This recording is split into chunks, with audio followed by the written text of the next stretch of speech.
যে সময়ের ঘটনা আজ শোনাব সেই সময় ইলেকট্রিক আলো কি জিনিস তা বাংলার গ্রামের মানুষ জানত না। হ্যারিকেন, লম্ফ বা হ্যাজাকের আলোই ছিল একমাত্র ভরসা। সূর্য ডুবে যাওয়ার সাথে সাথেই গ্রাম বাংলার পথঘাটকে মুড়ে ফেলত এক গভীর অন্ধকারের চাদর। সময়টা আজ থেকে 200 বছর আগের।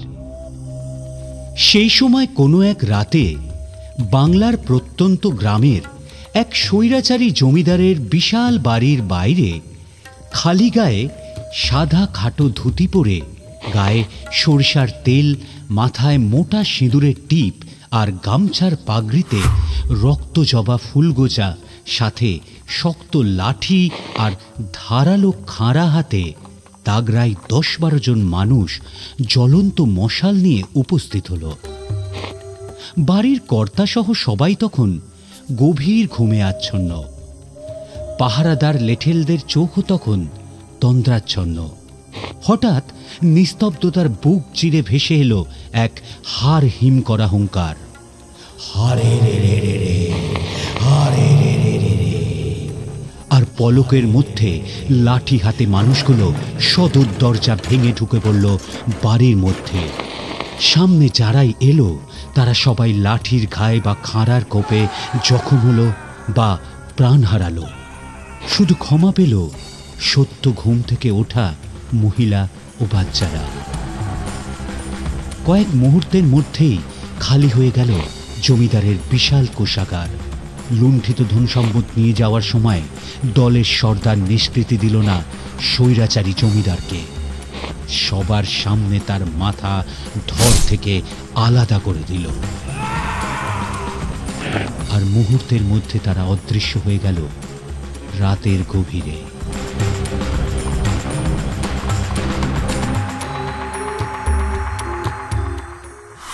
শুনে গা শিউরে উঠছে না? তবে সেই সময় বাংলায় এই ঘটনা প্রায়শই ঘটে থাকত। আর এই ভয়ঙ্কর দুর্ধর্ষ নির্মম কিংবদন্তি ডাকাত দলের সর্দার ছিল ব্রিটিশ সাহেব সহ বাংলার সমস্ত অত্যাচারী জমিদার ও মহাজনদের ত্রাস। নাম ছিল রঘু ঘোষ ওরফে রঘু ডাকাত, বাংলার রবিনহুড রঘু ডাকাত। রঘু ডাকাতের জন্ম অষ্টাদশ শতকে। ছোট থেকেই রঘু ছিল ডানপিটে আর লাঠি খেলায় পোক্ত। সেই সময় কলকাতায় আধিপত্য ছিল ইস্ট ইন্ডিয়া কোম্পানির সাহেবদের, আর গ্রাম বাংলা ছিল অত্যাচারী নীল সাহেবদের অধীনে। জোর করে জমি হড়প করে তারা দরিদ্র চাষিদের নীল চাষ করতে বাধ্য করত। নীল চাষে জমির উর্বরতা নষ্ট হয়ে যায়, আর পরবর্তী সময়ে সেই জমিতে কোনো ফসলের চাষ করা সম্ভব হতো না। এই কারণে অনেক চাষিরাই নীল চাষ করতে অস্বীকার করত। কিন্তু অত্যাচারী নীল সাহেবরা সেই সব চাষিদের পেয়াদা দিয়ে পাকড়াও করে তাদের ওপর অমানবিক অত্যাচার করত, জ্বালিয়ে দিত তাদের ঘরবাড়ি। এই নৃশংস কাজ কারবার থেকে বাদ যেত না চাষিদের পরিবার পরিজনরাও। ঘটনাক্রমে রঘুর বাবাও ছিল এক দরিদ্র চাষি। নীল চাষে অস্বীকার করায় এক প্রতাপশালী নীল সাহেব এক সন্ধ্যায় তাকে ধরে নিয়ে যায় তার নীলকুঠিতে। সারা রাত ধরে চলে তার ওপর অমানবিক অত্যাচার। ভোররাতে গ্রামের রাস্তায় পাওয়া যায় রঘুর বাবার নিথর দেহ। বাবার এই নৃশংস পরিণতি মেনে নিতে পারেনি তরুণ রঘু। লাঠি খেলায় পোক্ত রঘু বাবার মৃতদেহের সামনে প্রতিজ্ঞা করে সে এই অত্যাচারী নীল সাহেবদের নিশ্চিহ্ন করে দেবে। তারই প্রতিজ্ঞায় তার সাথ দেয় তারই বয়সের কিছু তরুণ যুবক, যারা ছিল একরোখা ও নির্ভীক। তৈরি হয় রঘুর লাঠিয়াল বাহিনী। রাতের অন্ধকারে একের পর এক নীলকুঠি লুট করে তারা জ্বালিয়ে দিত নীল সাহেবদের ঘর বাড়ি। বাদ যেত না অত্যাচারী জমিদার ও মহাজনরা। ধীরে ধীরে তরুণ রঘু হয়ে উঠল রঘু ডাকাত, যার নাম শুনলে সারা বাংলার ধনী ও বৃত্তশালী লোক থেকে শুরু করে দুর্দণ্ড প্রতাপ সাহেবরাও ভয়ে কুঁকড়ে যেত। তবে অবাক করা বিষয় হল, অপরদিকে এই রঘুই ছিল দরিদ্রের ভগবান ও ত্রাণকর্তা। সে লুণ্ঠিত ধন সম্পদের বেশিরভাগটাই বিলিয়ে দিত দরিদ্র মানুষের মধ্যে। বাংলার এই দুর্ধর্ষ রবিনহুডের কাছ থেকে কোনো দরিদ্র প্রজা খালি হাতে ফিরত না। তার ডাকাত দল জ্বালিয়ে দিত জমিদারের কাছে থাকা দরিদ্র চাষিদের বেনামি দলিল। দরকার পড়লে এই মহাজন বা জমিদারদের প্রাণ নিতেও তারা পিছপা হতো না। ধীরে ধীরে রঘু ডাকাত ও তার দল অত্যাচারী দমনকারী সাহেব, জমিদার ও মহাজনদের বিরুদ্ধে এক অঘোষিত যুদ্ধ শুরু করেছিল। সে এতটাই ভয়ঙ্কর ছিল যে প্রত্যেক ডাকাতির আগে সে বাড়ির মালিকদের চিঠি দিয়ে ডাকাতির দিনক্ষণ জানিয়ে রাখত। গরিব চাষি ও মানুষের মধ্যে রঘু ডাকাতের এতটাই জনপ্রিয়তা হয়েছিল যে পুলিশ অভিযানের সময় তারা রঘু ডাকাত ও তার দলকে নিরাপদ আশ্রয় দিত। ধীরে ধীরে সাধারণ মানুষের কাছে রঘু অত্যাচারী ওপরওয়ালাদের খতম করার এক বিপ্লবী আখ্যা পেতে থাকে, আর মুখে মুখে ছড়িয়ে পড়ে তার নতুন নতুন পন্থার ডাকাতির দুর্ধর্ষ কাহিনী। আসুন আজ আমরা শুনব রঘু ডাকাতের এমনও কিছু হার হিম করা গল্প।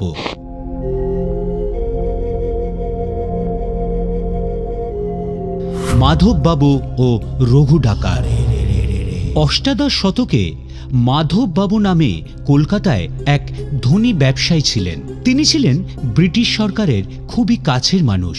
সেই কারণে সরকার তার নামে এক জলের ট্যাঙ্কও বানিয়েছিলেন। স্বভাবতই তিনি ছিলেন খুবই অহংকারী ও একরোখা। বাংলার হুগলি জেলার চন্দননগরে গঙ্গার পাড়ে তার একটি বিশাল বাগান বাড়ি ছিল। প্রায়শই তিনি সেখানে তার নিকট বন্ধুদের নিয়ে আমোদ প্রমোদের আসর বসাতেন।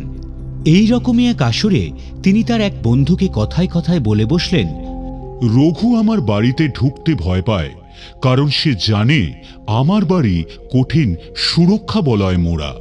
এই অনুষ্ঠানের ঠিক কয়েকদিনের মধ্যেই মাধববাবু একটি চিঠি পান। তাতে লেখা ছিল, আমি আপনার বাড়ি দেখতে খুবই ইচ্ছুক, নমস্কারান্তে, রঘু। এই চিঠি পাওয়া মাত্রই তিনি সত্বর কলকাতার পুলিশকে খবর দেন। নিজের খরচে সারা বাড়িকে পুলিশের নিরাপত্তা বলয়ে ঘিরে ফেলেন। কিন্তু কালক্রমে সেই সময় কিছুই ঘটে না। সেই কারণে এটা এক উড়ো চিঠি ভেবে তিনি কয়েকদিনের মধ্যেই নিরাপত্তা সরিয়ে দেন, আর মনে মনে রঘুর কথা ভেবে হাসতে থাকেন। কিন্তু ঘটনার সূত্রপাত হয় ঠিক তারপরে। একদিন গভীর রাতে সবাই যখন নিদ্রাচ্ছন্ন, তখন গঙ্গার ঘাটে একটি নৌকা এসে নোঙর ফেলে। চুপিসারে সেখান থেকে নেমে আসে বেশ কয়েকজন সন্ডাই গোছের লোক, যাদের হাতে মোটা লাঠি আর ধারালো অস্ত্র। নিঃশব্দে তারা পৌঁছয় মাধববাবুর বিশাল বাগান বাড়ির সামনে। কিন্তু বাগান বাড়ির সদর দরজা ও প্রধান ফটক তখন বড় বড় তালা দিয়ে বন্ধ ছিল। সহজে সেই তালা ভাঙা সম্ভব ছিল না। কিন্তু সুযোগ করে দিল বাগান বাড়িকে ঘিরে রাখা বড় বড় গাছগুলো। কিছু লোক চোখের নিমেষে সেই গাছে চড়ে বসল, আর তাদের দলের একটি পাতলা রোগা ছেলে গাছের ওপর থেকে একটা লম্বা মোটা বাঁশ ছুঁড়ে দিল বাড়ির ছাদের দিকে। তারপর সেই বাঁশের ওপর ভর করে পাতলা রোগা ছেলেটি অতি দ্রুত পৌঁছে গেল বাড়ির ছাদে। তাকে অনুসরণ করে বাকিরাও পৌঁছল ছাদের ওপর। এরপর ছাদের দরজা খুলে সিঁড়ি দিয়ে সোজা পৌঁছল তারা বসার ঘরে। সেখানে ঘুমিয়ে থাকা তার নিরস্ত্র দরোয়ানকে দেওয়ালে হেলান দিয়ে রাখা তারই তলোয়ার দিয়ে জখম করে নিঃশব্দে লুট চালালো বাড়িতে থাকা সমস্ত মূল্যবান সম্পত্তি। এর ঠিক দুদিন পর মাধববাবু আরেকটি চিঠি পেলেন, যাতে লেখা ছিল, নমস্কার মাধববাবু, আশা করি আমার এই আগমন আপনাকে আনন্দ দিয়েছে। ইতি রঘু ঘোষ। মাঝখানে বলে রাখি, ভিডিওটি যদি আপনাদের এখনও পর্যন্ত ভালো লেগে থাকে তাহলে অবশ্যই ভিডিওটি লাইক ও শেয়ার করুন, আর আমাদের চ্যানেলটি সাবস্ক্রাইব করতে ভুলবেন না। দুর্গাচরণ ও রঘু ডাকাত। সেই সময় নৈহাটি পুলিশ ফাঁড়ির ভারপ্রাপ্ত দারোগা শ্রী দুর্গাচরণ চক্রবর্তী ছিলেন খুবই জাঁতরেল ও কঠোর গোছের মানুষ। বলা হতো তার নাম শুনলে বাঘে গরুতে এক ঘাটে জল খেত। একদিন নৈহাটির প্রতাপশালী জমিদার দুর্গাচরণকে ডেকে জানালেন তিনি যেন কোনোভাবে রঘু ডাকাতকে গ্রেফতার করেন, কারণ রঘু তখন তৎকালীন ধনী সম্প্রদায়ের কাছে ত্রাস হয়ে উঠেছিল। জমিদারের এই আদেশ শুনেই দুর্গাচরণ চুলচেরা ধরপাকড় শুরু করেন, কিন্তু রঘুকে কোনোভাবে ধরা যায় না। মনে হয় সে যেন শীতকালের সাপের শীত ঘুমের মতো মাটির মধ্যে অদৃশ্য হয়ে গেছে। ঠিক তার কিছুদিন পর দারোগাবাবু একটি হাতে লেখা চিঠি পান, যাতে লেখা ছিল, দারোগাবাবু, আমি আপনার সাথে দেখা করতে আসছি। ইতি আপনার রঘু। চিঠি পাওয়া মাত্রই দুর্গাচরণ যার পর নয় রেগে যান, আর হেড অফিস থেকে পত্রপাঠ অতিরিক্ত পুলিশ বাহিনী এনে সারা পুলিশ ফাঁড়িকে নিশ্ছিদ্র নিরাপত্তা বলয়ে মুড়ে ফেলেন এবং প্রতিজ্ঞা করেন রঘু ডাকাতকে সে পাকড়াও করবেই। দিন রাত ধরে চলতে থাকে এই কঠিন নিরাপত্তা। এরই মধ্যে একদিন সকালে এক জেলে মাথায় করে দুটি বৃহৎ ওজনের রুই মাছ নিয়ে থানায় এসে উপস্থিত হলো, আর দারোগা বাবুর হাতে ধরিয়ে দিল একটি চিঠি। চিঠিতে লেখা ছিল, নমস্কার দারোগাবাবু, আমার নাতির অন্নপ্রাশন উপলক্ষে পুকুরে জাল ফেলা হয়েছিল। আপনি আসতে পারবেন না জেনে আমার বিশ্বস্ত ভৃত্যের হাতে দুটি রুই মাছ পাঠালাম। নমস্কার আনতে, জমিদার মশাই। এই চিঠি পেয়ে আর মাছ দুটো দেখে দুর্গাচরণ মনে মনে খুবই খুশি হলেন, আর ঠিক করে মুখ না দেখেই ওই জেলেকে উপযুক্ত বকশিস দিলেন। বকশিস হাতে নিয়ে জেলেটি দারোগা মশাইকে প্রণাম ঠুকে চলে গেল। এর ঠিক কয়েকদিন পরেই দুর্গাচরণ আবার একটি চিঠি পেলেন, যাতে লেখা ছিল, দারোগাবাবু, আমি আপনাকে প্রতিজ্ঞা করেছিলাম আপনার সাথে দেখা করব, এবং আমি আমার প্রতিজ্ঞা রেখেছি। আশা করি মাছ দুটো আপনার ভালো লেগেছে। নমস্কার আনতে, আপনার রঘু।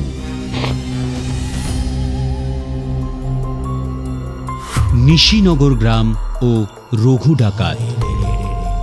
নদিয়া জেলার বৃত্তবান মানুষরা যখন রঘু ডাকাতের সন্ত্রাসে সন্ত্রস্ত হয়ে উঠেছিল, সেই সময় একদিন ব্রিটিশ পুলিশ বাহিনী রঘু ডাকাত আর তার দলকে পাকড়াও করার জন্য তাড়া করে। গ্রেফতার এড়াতে রঘু তার দলের সাথে হুগলির পান্ডুয়ায় এসে উপস্থিত হয়। তবে সেই জায়গাটা ছিল আবাসিক অঞ্চল। বোঝা মাত্রই তারা শীঘ্রই তাদের ডেরা স্থানান্তর করে নিকটবর্তী দেবীপুরের জঙ্গলে। রাতের অন্ধকারে জঙ্গলে নিজেদের ডেরা স্থাপন করার পর রঘুর এক আজব ইচ্ছে জাগে। সে ঠিক করে এই ঘন জঙ্গলে সে একটি বসতি স্থাপন করবে। তার এই অস্থির অবস্থা দেখে এক মুহূর্ত বিলম্ব না করেই সে রাতেই তার দলের লোকেরা 5টি গরিব ব্রাহ্মণ পরিবারকে দেবীপুরের জঙ্গলে নবগঠিত গ্রামে বসতি স্থাপন করার জন্য রাজি করে ফেলে। রাতে স্থাপিত হওয়ার জন্য এই গ্রামের নাম রাখা হয় নিশিনগর। পরে অবশ্য নাম পরিবর্তন করে রাখা হয় নিশিরাগড়। সিদ্ধেশ্বরী কালী ও রঘু ডাকাত। সেই সময় রঘু ডাকাত তার দলবল নিয়ে হুগলি জেলার বাসুদেবপুর অঞ্চলের গভীর জঙ্গলে নিজেদের আস্তানা গেড়েছিল। একদিন রঘু গভীর জঙ্গলের মধ্যে দিয়ে যাবার সময় দুটি ভগবানের মূর্তি দেখতে পান। মূর্তি দুটো রাখা ছিল একটি গাছের নিচে। কাছে গেলে সে বুঝতে পারে একটি শিবের মূর্তি, কিন্তু অন্য মূর্তিটি যে কার তা সে চিনতে পারে না। ঠিক সেই দিন রাতে ঘুমন্ত অবস্থায় রঘু ডাকাতের স্বপ্নে মা কালী আবির্ভূত হন এবং তাকে আদেশ করেন যে গাছের তলায় পাওয়া অপরিচিত মূর্তিটি করাল বদনী মা কালীর নামে একটি মন্দিরে প্রতিষ্ঠা করতে। মায়ের আদেশ পাওয়া মাত্রই রঘু একটি অস্থায়ী মন্দির নির্মাণ করে এবং মা কালীর মূর্তিটি প্রতিষ্ঠা করে। এরপর থেকেই রঘু ডাকাত এক দুর্ধর্ষ কালী উপাসকে পরিণত হয়। এই মন্দিরে মা কালীকে রঘু পোড়া ল্যাটা মাছ দিয়ে পুজো দিতেন, যা আজও প্রচলিত আছে। মন্দিরের সামনে এক দিঘিতে স্নান করে মায়ের পুজো দিয়ে তবে রঘু কোনো ডাকাতির উদ্দেশ্যে বেরোত। দেওয়া হতো মাকে নরবলি। আজকের দিনে এই মন্দিরটি বাসুদেবপুরের ত্রিবেণী অঞ্চলে রঘু ডাকাতের কালী মন্দির বা সিদ্ধেশ্বরী কালী নামে বিখ্যাত, আর দিঘিটি রঘুর তাল নামে পরিচিত।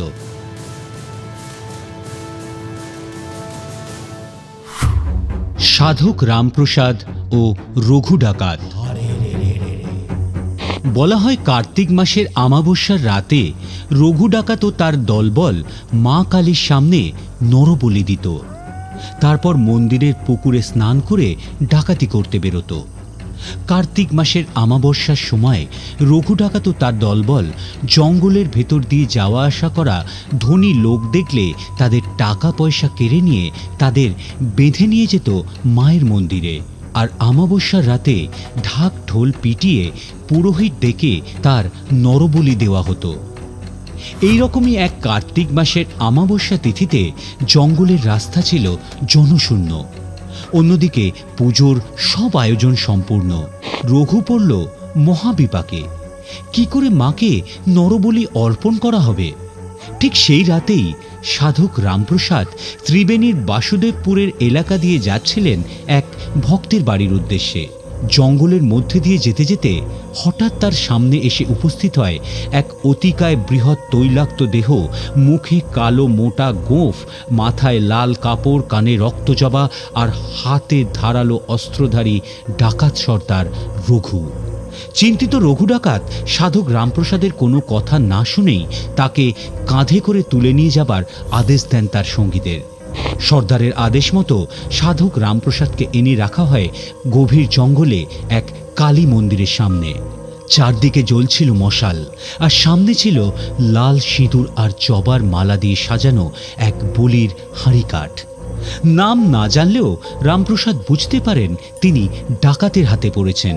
চারপাশের মানুষগুলোর হুঙ্কার আর কথা শুনে উপলব্ধি হয় আজ তাকে এই সাজানো হাঁড়িকাঠেই প্রাণ দিতে হবে। রঘু ডাকাত এগিয়ে এসে পুরোহিতকে আদেশ করেন মায়ের পুজোর বলির প্রস্তুতি করতে। অবশেষে রামপ্রসাদ জীবনের শেষ ইচ্ছে স্বরূপ ডাকাত সর্দারের কাছে প্রার্থনা করলেন হাঁড়িকাঠে যাওয়ার আগে তিনি মা কালীকে একটি গান শোনাতে চান। আরজি মঞ্জুর হলে শ্যামা সঙ্গীত ধরলেন রামপ্রসাদ। এমন সময় হঠাৎই রঘু ডাকাতের চোখের সামনে হাঁড়িকাঠে ভেসে ওঠে রামপ্রসাদের বদলে মা কালীর মুখ। এই ঘটনায় স্তম্ভিত হয়ে যান দুর্ধর্ষ রঘু ডাকাত। তৎক্ষণাৎ বলি বন্ধ করে ক্ষমা চেয়ে রামপ্রসাদের সেবার ব্যবস্থা করেন তিনি। আর পরের দিন সসম্মানে রামপ্রসাদকে বাড়ি পৌঁছে দেন। বলা হয় এরপর থেকেই নাকি রঘু ডাকাত নরবলি বন্ধ করে দেয়। শুরু হয় ছাগলের বলি, যা আজও ওই মন্দিরে প্রচলিত আছে।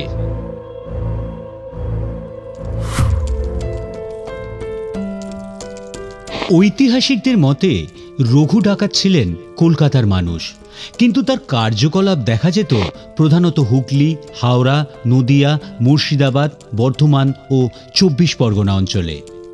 নৃশংস এই ডাকাত সর্দার অত্যাচারী, নির্মম ও ধনী মানুষকে সর্বশান্ত করলেও সে ছিল গরিবদের রবিনহুড।